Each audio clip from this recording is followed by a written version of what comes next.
Liverpool fans dah bersuara, guys. Follow Bro Time jika anda mahukan more Liverpool and football news. Liverpool akan menentang Liverpool Team B di dalam perlawanan Liga Perdana Inggeris pagi esok. Boleh ke kita menang di GTEC Stadium? Ayo, kita terus ke perlawanan ini.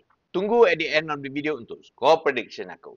Brentford datang dengan form kemenangan mereka di West Ham tempoh hari. Jangan lupa, diorang pun menang dengan Manchester United dan kalah tipis dengan Man City at home. Untuk Brentford, actually aku takut dengan dua orang je. Top scorer diorang, Thiago.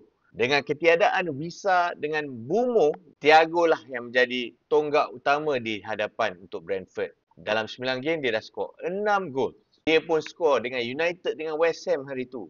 So, bahaya jugalah. Lagi satu orang yang aku takut, Mamat ni guys. Ex-captain kita. Ex-players ni selalunya perform dengan Liverpool ni. Aku betul-betul harap dia sayang Liverpool lah. Last season kita menang gila. Dramatis. Jaringan Darwin Núñez dengan last minute 2 gol dia. Siapa yang tak ingat? Untuk Liverpool, this is the stretch of games yang akan make or break our season sebenarnya. Untuk tim News Liverpool, banyak juga players-players kita yang injured. Isak, Gravenberch dengan Frimpong.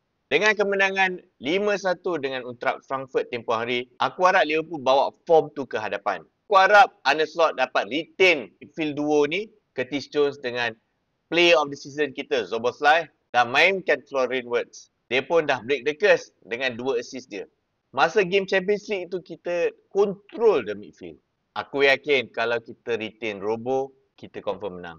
Tapi aku ada rasa macam Arne Slot akan rotate. Arne Slot akan main Milos Kerkez kerana energy dia on the left. Kalau betul-betul dia main hari ni, aku harap Arne Slot cakap dengan Cody Gakpo dengan Milos Kerkez untuk link up play lah.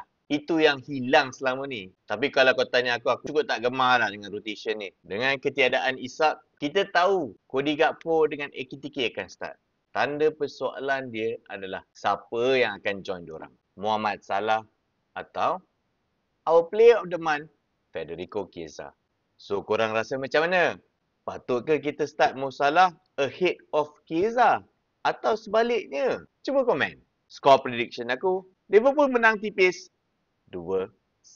Kita tengoklah pagi nanti.